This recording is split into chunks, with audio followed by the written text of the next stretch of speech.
সবগুলো এপিসোডের মতো আজকে আমি আপনাদের সম্মুখে এসেছি একটা বিষয় নিয়ে আলোচনা করার জন্য। এটি খুবই ইম্পর্টেন্ট একটা বিষয়, সেটা হলো গরু হৃষ্টপুষ্টকরণ বিষয় নিয়ে।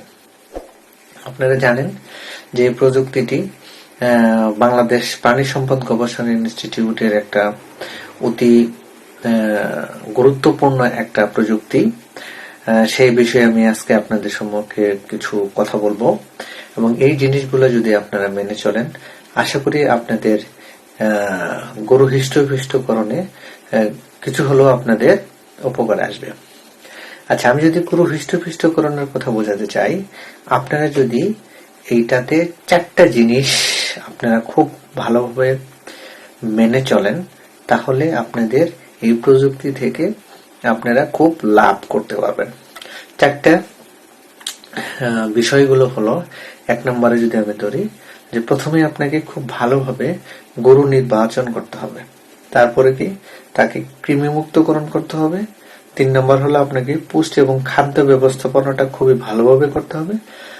পরে 4 নম্বর হলো আপনারা এটা কিভাবে বাজারজাত করবেন। আমি প্রত্যেকটা বিষয়ে আমি আজকে খুব ভালোভাবে উপস্থাপন করব, এই জিনিসগুলো আপনারা মেনে চলবেন। আচ্ছা, এখানে আমি যদি গরু নির্বাচনের কথা বলে থাকি, তাহলে গরু নির্বাচন করতে হবে আপনাকে কিছু বিষয় মাথায় রেখে। তো গরু নির্বাচনের সময় আপনাকে প্রথমে যে জিনিসটা খেয়াল করতে হবে সেটা হলো যে তার বয়স। তাহলে গরু যখন আপনি নির্বাচন করবেন, আমরা দেখেছি যে 18 থেকে 24 মাস 18 থেকে 24 মাস বয়সের যে গরুগুলা আছে এদেরকে নির্বাচন করলে এদের ওজন তাড়াতাড়ি বৃদ্ধি পায়। সেহেতু আপনারা যে বয়সটা বলেছি 18 থেকে 24 মাস বয়সের গরুগুলোকে আপনারা ক্যাটেল ফ্যাটেনিং এর জন্য, মানে গরু হৃষ্টপুষ্টকরণের জন্য আপনারা এটা নির্বাচন করবেন। 2 নম্বর হলো, আমরা যেটা দেখে থাকি, যেহেতু এটা বিজনেস, একটা ব্যবসা, তাহলে অবশ্যই গরুর কালারটাকে আপনাকে সামনে নিয়ে আসতে হবে। হয় আপনারা যখন নির্বাচন করবেন তখন দেখবেন যে হয়তোবা সবচেয়ে কালো, হয়তোবা লাল, এই 2টা কালার যদি আপনারা সিলেকশন করেন, কালো এবং লাল, সেহেতু দেখবেন যে এই গরুগুলোর চাহিদা এবং দেখতে খুব হিংস্র মনে হবে। তো এই জিনিসগুলোকে আপনারা করবেন। তাহলে আমার কি হলো যে গরুর বয়স হয়ে গেল, গরুর কালার। 3 নম্বর হলো, এটা যদি আপনি কুরবানির জন্য করেন, আমি এটা বলবো না যে গরু হৃষ্টপুষ্ট শুধু কুরবানির জন্য করবেন। এটা হলো আপনাদের একটা বিজনেস। প্রতি 3 মাস বা 4 মাস পর পরে যে গরুগুলো মূলত করবেন, আলটিমেটলি সেটা বিজনেসে, মানে স্লটারে চলে যাবে। আর যেহেতু আমি কোরবানির আগে বলছি, 3 নম্বর হলো আপনারা দেখে নেবেন যে গরুগুলোর দাঁত, মানে পেয়ার দাঁত উঠেছে কিনা, এই জিনিসটা খেয়াল রাখবেন। 18 থেকে 24 মাসের মধ্যে আপনার এনিমাল গুলার দাঁত উঠে যাবে, তাহলে আপনাদের এই জিনিসটা হবে না। 3 নম্বর হলো যে এই জিনিসগুলো দেখবেন। 3 নম্বর হলো, আপনি যখন গরু নির্বাচন করবেন তখন আরেকটা জিনিস খেয়াল রাখতে হবে, আমরা যেটা করি না। যেমন আমাদের খামারেরা কি করে, 60,000 70,000 টাকা দিয়ে একটা গরু কিনে নিয়ে আসে, তারপরে এটাকে খাওয়ায়। আলটিমেটলি 60,000 70,000 টাকা দিয়ে যখন আপনি গরু কিনবেন, তখন ওটা তো এমনি মোটা হয়ে গেছে। তো সেহেতু ওইটা আর কিনে আপনি খাওয়ায় এখান থেকে কোনো লাভ করা যায় না। সেহেতু আমি খামারিদেরকে এটা সাজেস্ট করি যে শুকনা কিন্তু রোগা নয়, শুকনা আপনি হাড্ডি সার হয়ে গেছে গরু, কিন্তু রোগা নয়, এরকম গরু আপনাদেরকে সিলেকশন করতে হবে যে হাড্ডি সার গরু। তারপরে কি এদের কম্পেনসেটরি গ্রোথ হয়, মানে এটা তাড়াতাড়ি খেয়ে আপনার বেশি পরিমাণে মাংস উৎপাদন করা যায়। সেহেতু 4 নম্বর ক্রাইটেরিয়া হলো যে শুকনা কিন্তু রোগা নয়, যেমন এরকম গরু আপনারা সিলেকশন করবেন। 3 নম্বর হলো, আপনি কি করে আপনার গরুর এরকম চামড়া ঢিলা কিনে একটু টান দিবেন, টান দিলে দেখা যাবে যে গরুটা একটু চামড়া ঢিলা, তাহলে কি এই গরুটা সিলেকশন করবেন। 6 নম্বর হলো যে এরকম আপনার গরুটা যেন সামনের পা দুটো একটু খাটো, উপরের পা দুটো একটু লম্বা, এরকম যদি হয়, মানে এই জিনিসগুলো আপনারা খেয়াল করে, আপনারা যখন গরু এখন কিনবেন এই জিনিসগুলা খেয়াল করে। তারপরে কি যে আপনাদের চোখ যে আছে, চোখটা যেন ব্রাউনিশ কালার হয়, বাদামি কালার হয়, তাহলে দেখতে হিস্র বিশ্রমণ হয়, এগুলো কি টাকা বেশি পাওয়া যায়। তাহলে কি আপনি এই যে জিনিসগুলো, আমি যতগুলো জিনিসগুলো বললাম, তার বয়স, তার কালার, তার হাড্ডি সার, গরু কিন্তু রোগা নয়, তারপরে কি চামড়া ঢিলা, সামনের পাটা ছোট, পিছনের পাটা উঁচা, এই জিনিসগুলো দেখে আপনারা গরুগুলাকে নির্বাচন করবেন। তার মানে এই নয় দেখা গেল যে আপনার তিনটে, এখানে মেজর তিনটে জিনিস হলো যে আপনারা এজটাকে সবচেয়ে ভালো করে দেখবেন, এজটা যেন 18 থেকে 24 মাসের মধ্যে হয়, কালারটা দেখবেন, আর হলো যে চামড়া ঢেলে কেন, এই তিনটে অবশ্যই যেন থাকে, আদারওয়াইজ আপনার ওই গরুকে নিয়ে যেতে পারেন। যদি কালার ব্রাউন কালার চোখে না হয়, ইটস নট এ প্রবলেম। তারপর কি পা যদি একটু লম্বা হয়ে থাকে, ইটস নট এ প্রবলেম। তো ওই তিনটে জিনিসকে আপনারা দেখে আপনারা গরুগুলাকে নির্বাচন করবেন। তো গরু নির্বাচন কিন্তু আমার হয়ে গেল। তাহলে কি এখন আমাকে যেতে হবে যে কৃমি মুক্তকরণ। আপনি যখন অ্যানিমেল গুলাকে, গরুগুলাকে নিয়ে আসবেন কিনে, আরেকটা জিনিস আমি এখানে বলে দিয়ে থাকি যে গরু কিনতে হবে, কিন্তু একবারে আপনি 50টা গরু নিয়ে আসবেন না। আপনি আস্তে ধীরে দেখে, আপনি 1 মাসের প্ল্যান করে আস্তে ধীরে দেখে দেখে এই জিনিসগুলোকে কনসিডার করে আজকে 5টা, আজকে 3টা, আজকে 2টা, এইভাবে আপনি গরুগুলোকে কিনে নিয়ে আসবেন। আচ্ছা, 2 নম্বর হলো কি কৃমিনাশক ওষুধ। আপনি যখন অ্যানিমেল গুলোকে নিয়ে আসবেন, আপনি অবশ্যই আগে অ্যানিমেল গুলোকে 5 দিন বা 6 দিন আপনি কোয়ারেন্টাইনে রাখবেন, যে আলাদা করে রাখবেন। ওর যদি কোনো ডিজিজ হয়ে থাকে, কোনো রোগ থাকে, তাহলে ওখানে যাবে, আপনি আলাদা গরুকে আপনার এফেক্টেড করবে না। তাহলে আলাদা করে 5 দিন রাখবেন, ওইখানে খাবার দিবেন, ওখানে সবকিছু করুন, দেখবেন না 7 দিনের মধ্যে বা 10 দিনের মধ্যে আপনার গরু কোনো অসুখ হচ্ছে না। তখন আপনি এটা আপনার আগের যে গরুগুলো আছে ওইগুলোর সাথে মিক্স করবেন। মিক্স করার পরে, মিক্স মানে নিয়ে এসে ওদের সাথে রাখবেন। রাখার পরে প্রথমেই আপনাকে কৃমি মুক্ত করে নিতে হবে। কৃমি মুক্ত করবেন কি, এটা কিন্তু খুব ইম্পর্টেন্ট একটা জিনিস, যে আপনার বডি ওয়েটের সাথে যদি এই কৃমি মুক্তকরণের ওষুধের যদি কম্বিনেশন না ভালো থাকে, তাহলে কিন্তু আপনি কৃমি মুক্ত হবে না। এটাকে কিন্তু আপনাকে খেয়াল করতে হবে।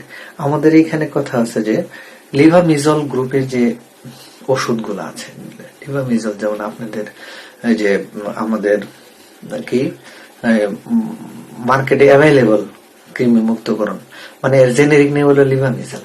তো এইটা দিয়ে আমরা কি বলে থাকি যে 20 মিলিগ্রাম প্রতি কেজি বডি ওয়েটের জন্য।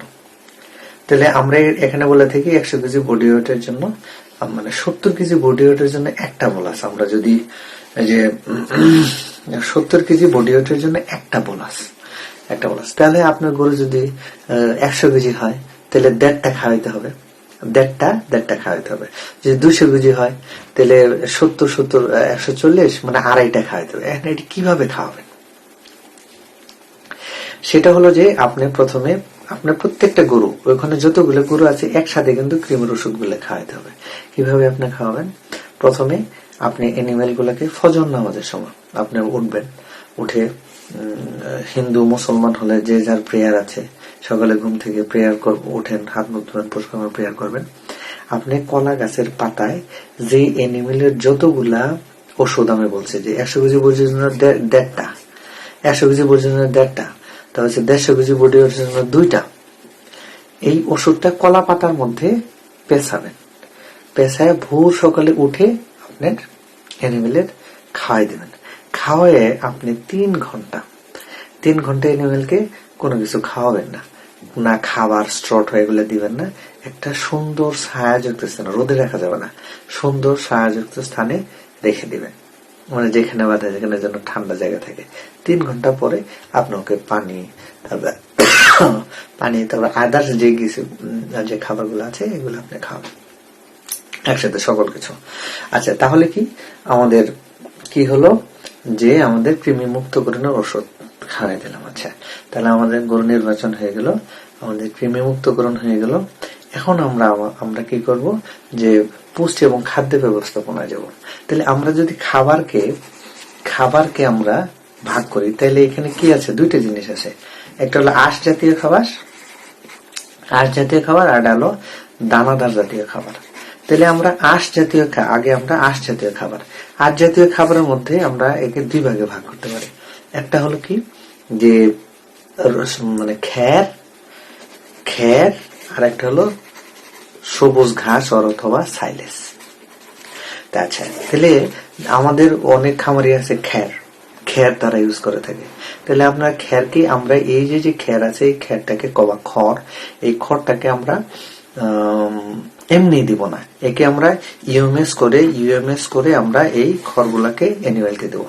আর ইউএমএস এর ব্যাপারে আমি একটা এপিসোড করেছি, আমি যেভাবে এপিসোড করেছি ওই এপিসোডটা দেখবেন এবং ইউএমএস কিভাবে তৈরি করে সেভাবে আমি খাওয়াবো। আচ্ছা, তাহলে ইউএমএস গেল, তারপরে সবুজ ঘাস এবং সাইলেজ। আচ্ছা, সবুজ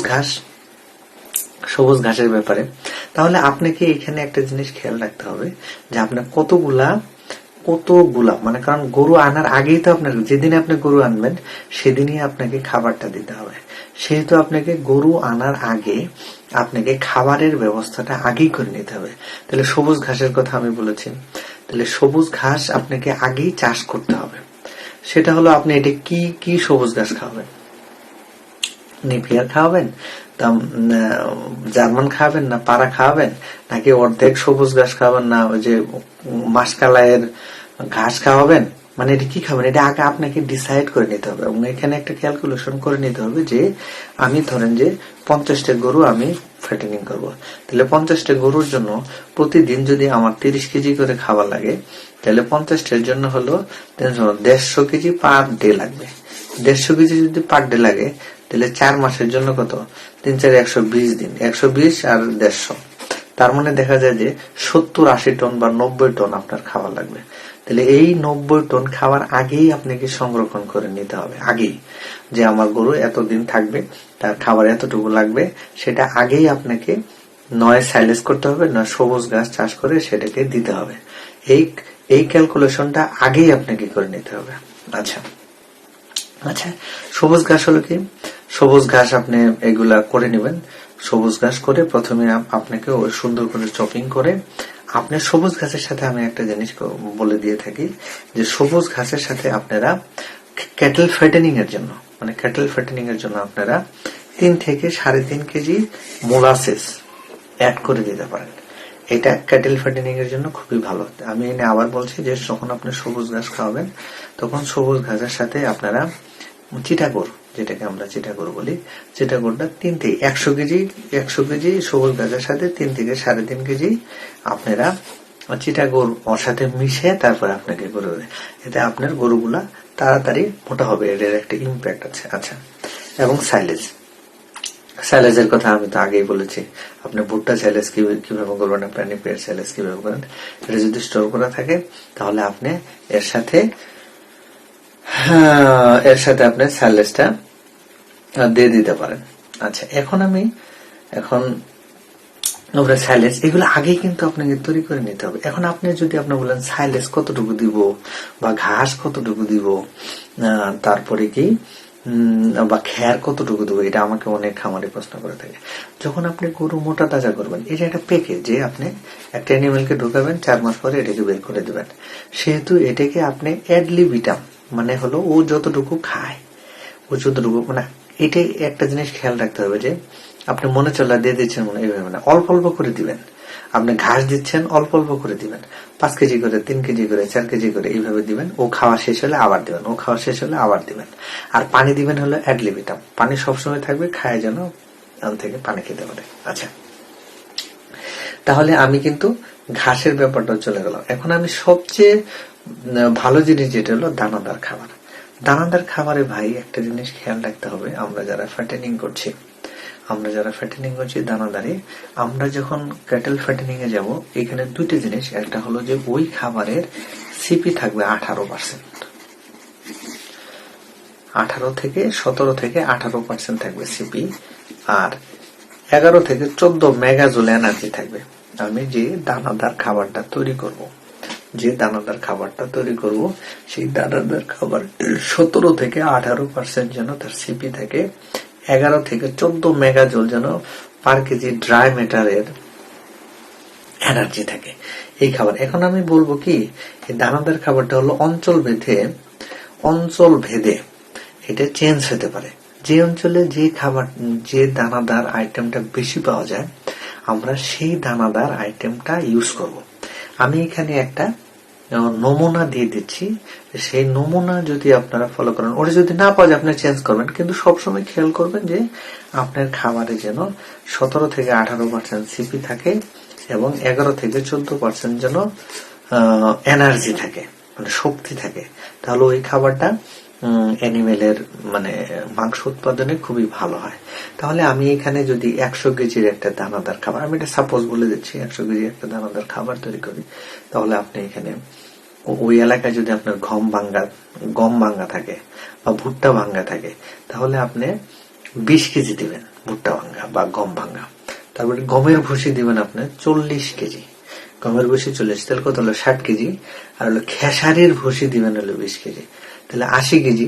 আর সয়াবিন মিল যে আছে আমাদের, সয়াবিন মিল দিবেন হলো আপনার 15 কেজি, তাহলে 95 কেজি।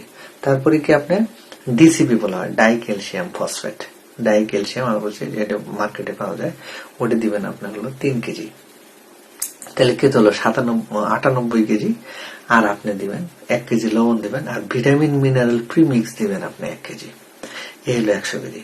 100 কেজিকে আপনি সুন্দর করে মিক্স করবেন, সুন্দর করে মিক্স করে আপনি বডি ওয়েটের 1.3 দিবেন, বডি ওয়েটের 1.3% দিবেন বডি ওয়েটের। মানে যদি মনে করেন একটা অ্যানিমেলের ওজন যদি আপনার কি হয় 100 কেজি হয়, তাহলে 1 কেজি 300 গ্রাম। যদি মনে করেন 200 কেজি হয়, তাহলে কত 2 কেজি 600 গ্রাম। কারণ হলো যখন আপনি এই কনসেন্ট্রেটের একটু কম দিতে হবে।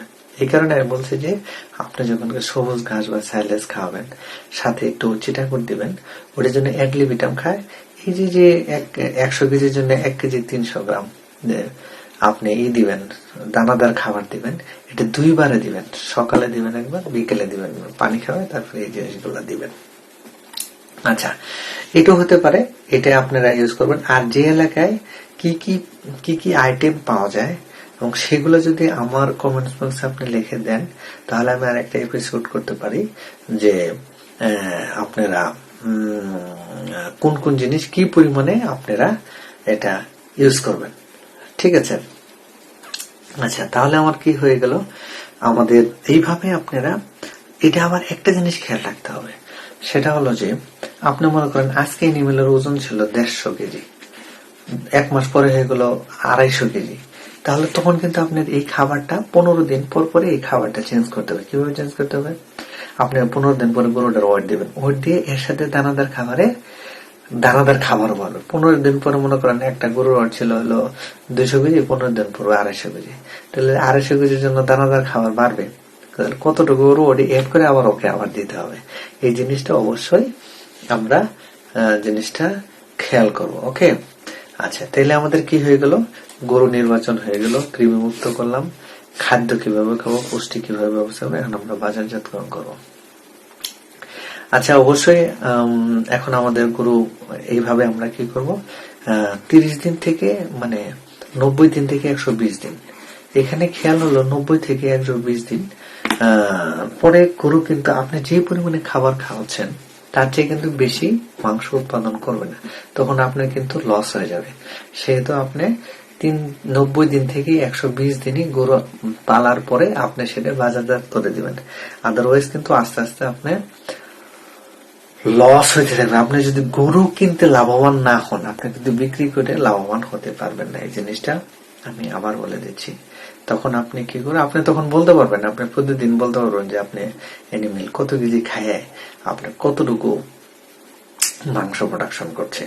আপনি ক্যালকুলেশন করতে পারবেন যে আজকে আমার গরু 200 টাকা খাইছে, 400 টাকা বা 500 টাকার মাংস প্রোডাকশন করছে। তাহলে এইভাবে আপনারা গরু নির্বাচন করুন, কিভাবে মুক্ত করবেন। তারপরে খাদ্য ব্যবস্থাপনা আমি যেটা বলে দিলাম, এইভাবে আপনি অ্যানিমেলকে খাবার খাওয়াবেন।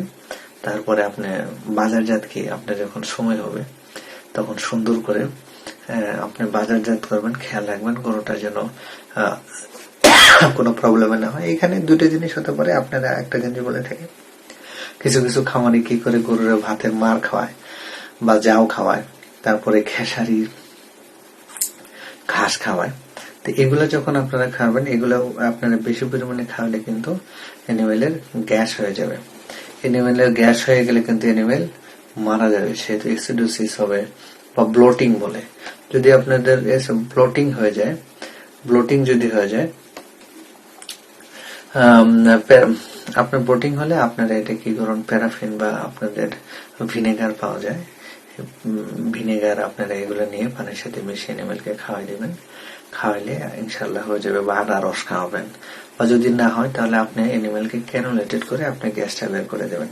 তো সেহেতু আমি খামারিদেরকে বলবো যে আপনারা পারলে আপনারা যে ভাতের মার আছে এটা না খাওয়ানোই ভালো।